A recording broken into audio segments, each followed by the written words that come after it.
नमस्कार, आप सभी का हार्दिक स्वागत है एनवीआर एजुकेशन के इस यूट्यूब चैनल पर। और मैं संपत लीड आप सभी को राजस्थान कंप्यूटर अनुदेशक भर्ती की तैयारी करवा रहा हूं, जिसके अंतर्गत हम जो है सेकंड पेपर की तैयारी के लिए जावा प्रोग्रामिंग सीख रहे हैं। और इसी जावा प्रोग्रामिंग के अंतर्गत हमारा जो आज का चैप्टर नंबर जो 12 है, उसके अंदर हम एब्स्ट्रैक्ट क्लास और उससे संबंधित मेथड्स के बारे में जानने वाले हैं। तो वीडियो बहुत ही शानदार होने वाला है, बहुत ही उपयोगी आपके लिए होने वाला है। वीडियो अच्छा लगे तो प्लीज अपने दोस्तों के साथ इसको शेयर कर दीजिएगा, लाइक जरूर कीजिएगा। और अगर आप पहली बार हमारे चैनल के साथ जुड़े हैं तो चैनल को सब्सक्राइब भी कर लीजिएगा, जिससे हमारी जो भी क्लास है वो आपको टाइम टू टाइम मिलती रहे। चलिए शुरू करते हैं इस क्लास को। तो देखिए, सी प्लस प्लस में जब एब्स्ट्रैक्ट क्लास होता था तब कोई एब्स्ट्रैक्ट कीवर्ड का इस्तेमाल नहीं किया जाता था। लेकिन जिस क्लास के अंदर प्योर वर्चुअल फंक्शन होता था तब वो क्लास एब्स्ट्रैक्ट क्लास हो जाती थी। ठीक है ना, प्योर वर्चुअल फंक्शन होता था तो उस क्लास को हम जो है एब्स्ट्रैक्ट क्लास जो है के रूप में जान लेते थे। जावा में देखें तो वर्चुअल नाम का कोई कीवर्ड नहीं होता, लेकिन एब्स्ट्रैक्ट क्लास का इस्तेमाल जावा में भी एब्स्ट्रैक्ट कीवर्ड के साथ किया जाता है। जावा में जो है एब्स्ट्रैक्ट क्लास अगर आपको यूज करने है तो उसके लिए आपको एब्स्ट्रैक्ट कीवर्ड का यूज करना पड़ेगा। एब्स्ट्रैक्ट क्लास को एब्स्ट्रैक्ट कीवर्ड के साथ लिखा जाता है, जैसे कि भी अपने नाम लिखा है यहाँ पर। अब इसका एक सिंटेक्स देखिए सिंपल सा। तो यहाँ पर पहले लिखा जाता है एब्स्ट्रैक्ट कीवर्ड को, उसके बाद यहाँ पर आपका क्लास और यहाँ पर आपका क्लास का नेम। ठीक है, अब आगे बढ़ते हैं। तो अभी एब्स्ट्रैक्ट का अगर मेथड अगर आपको यहाँ पर पता करना है तो आप किस प्रकार से करेंगे, पहले लिखेंगे आप एब्स्ट्रैक्ट, उसके बाद रिटर्न टाइप और यहाँ पर आपका मेथड का नेम। ठीक है, तो यहाँ पर देखिए अब एब्स्ट्रैक्ट क्लास का ऑब्जेक्ट क्रिएट नहीं किया जा सकता। एब्स्ट्रैक्ट क्लास अगर बनाई जाती है तो उसका कोई भी ऑब्जेक्ट नहीं बनाया जा सकता, ध्यान रखिएगा। एक सोर्स कोड को देख लेते हैं। यहाँ पर एग्जांपल है अपने पास सिंपल सा। मैंने यहाँ पर एक एब्स्ट्रैक्ट क्लास बनी है ए नाम से। ये क्लास कीवर्ड यूज करना पड़ेगा, एब्स्ट्रैक्ट कीवर्ड यूज करना पड़ेगा। यहाँ पर क्लास का नेम देना पड़ेगा आपको, एब्स्ट्रैक्ट क्लास का नेम।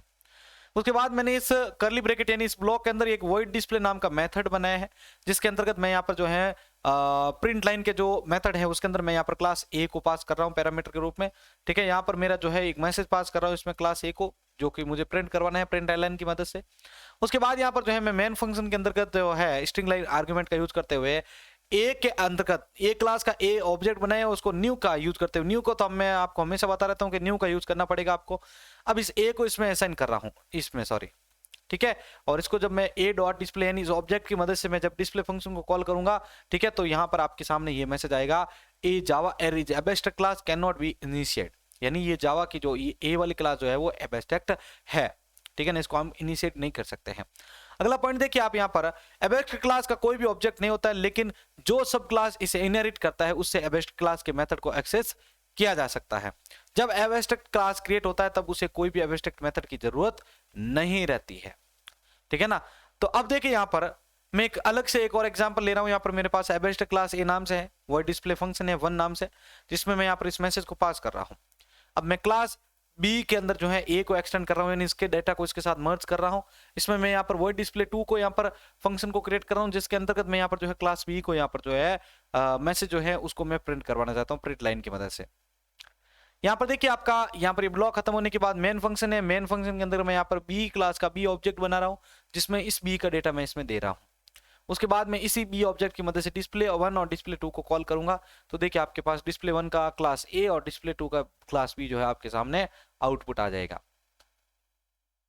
एब्स्ट्रैक्ट क्लास का रेफरेंस वेरिएबल बनाया जा सकता है, लेकिन इसका कोई ऑब्जेक्ट नहीं बनाया जा सकता है। रेफरेंस वेरिएबल बन जाएगा लेकिन उसका कोई ऑब्जेक्ट नहीं बनेगा, ध्यान रखिएगा। तो यहाँ पर देखिए अब आपके एग्जाम्पल है एक और, जिसमें मेरे पास क्लास ए है और यहाँ पर मेरे पास वॉइड डिस्प्ले वन नाम से जो है आपका मेथड है। इसके अंतर्गत मैं यहाँ पर इस क्लास एक मैसेज को जो है यहाँ पर प्रिंट करवाना चाहता हूँ स्क्रीन के ऊपर। यहाँ पर मैं बी के साथ ए क्लास को एक्सटेंड कर रहा हूँ, यानी इसके साथ डेटा को मर्ज कर रहा हूँ। डिस्प्ले टू नाम का फंक्शन इस ब्लॉक के अंदर बनाए हैं और इसके अंतर्गत मैं यहाँ पर जो है क्लास बी मैसेज को जो है प्रिंट करवाना चाह रहा हूँ। मेन फंक्शन के अंतर्गत मैं यहाँ पर ए क्लास का ए ऑब्जेक्ट क्रिएट कर रहा हूँ, न्यू की मदद से यहाँ पर जो है बी का मैं डेटा जो है ए के साथ मैं यहाँ पर असाइन कर रहा हूँ। फिर डिस्प्ले ए डॉट डिस्प्ले यानी इस ए ऑब्जेक्ट की मदद से मैं डिस्प्ले वन को कॉल कर रहा हूँ, तो आपके सामने आउटपुट आ जाएगा क्लास ए।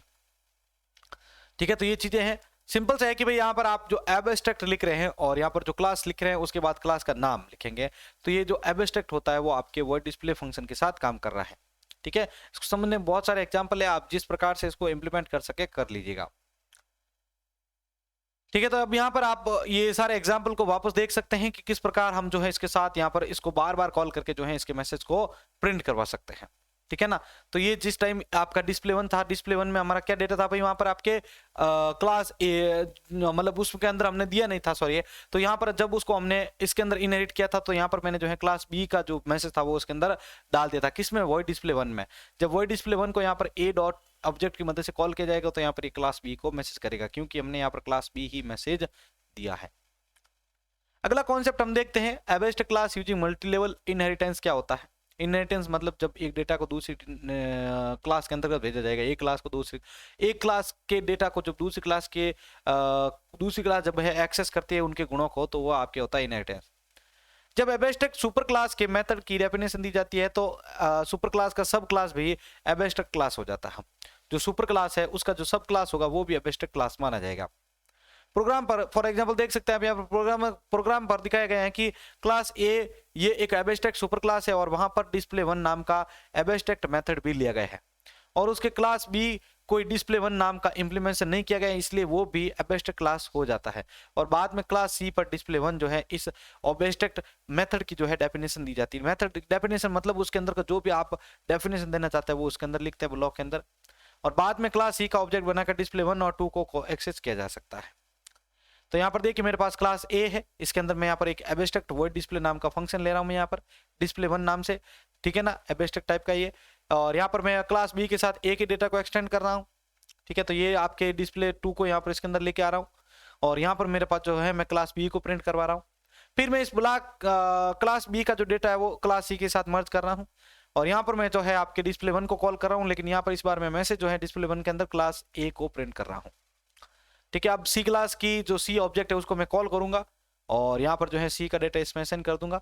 डिस्प्ले 1 और डिस्प्ले 2 को जब ये कॉल करेगा, तो डिस्प्ले 1 में क्या था भाई आपके यहाँ पर क्लास ए, ये देखो यहाँ पर ये क्लास बी, ठीक है। तो ये क्लास ए और बी आपके सामने यहाँ पर आ जाएगा, क्योंकि पहले हमने किसको कॉल कर दिया भाई, डिस्प्ले 1 को, उसके बाद डिस्प्ले 2 को।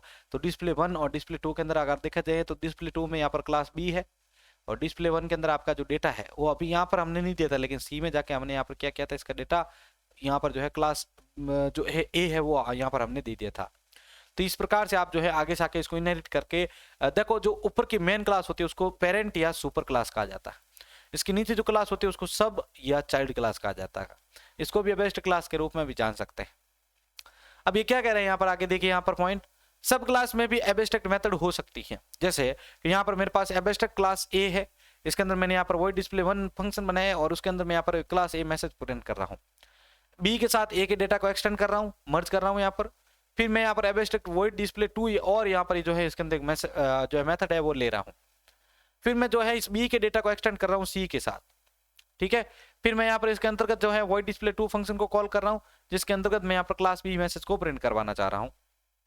अब इसके अंदर आके यहाँ पर देखा जाए तो यहाँ पर मेन फंक्शन है मेरे पास स्ट्रिंग आर्गुमेंट टाइप का, और यहाँ पर एक सी क्लास का सी ऑब्जेक्ट है, जिसमें मैं यहाँ पर न्यू सी को यहाँ पर इसके अंदर असाइन कर रहा हूँ।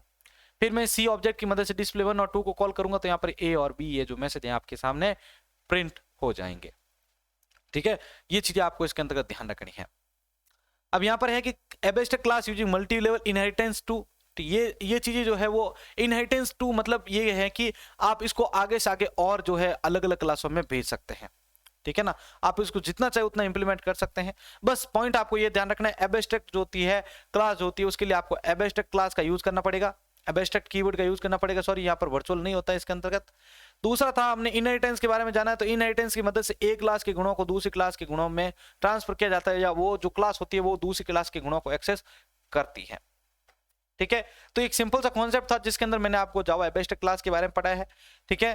तो देखो ज्यादातर जो भी प्रोग्रामिंग होती है उसमें ज्यादातर जो भी एलिमेंट्स होते हैं वो बार बार रिपीट होते रहते हैं, इसलिए मैंने इस जावा का जो प्रोग्रामिंग कोर्स है उसको थोड़ा स्पीडली लिया ताकि आपका टाइम पर जो है इसका कोर्स क्लियर हो सके, ठीक है ना। तो ये देखो मैं यहाँ पर आगे से आगे इसको जो है एक्सटेंड करता जाऊंगा, ठीक है। क्लास बी के अंदर ए का, ए के अंदर बी का, और बी को जो है सी के साथ एक्सटेंड, इस प्रकार से करके मैं लास्ट में जो है इसका आउटपुट जनरेट कर सकता हूँ, ठीक है ना। तो दो इनहेरिटेंस आप इसके एक साथ जो है परफॉर्म कर सकते हैं। बस सिंपल सा कॉन्सेप्ट था।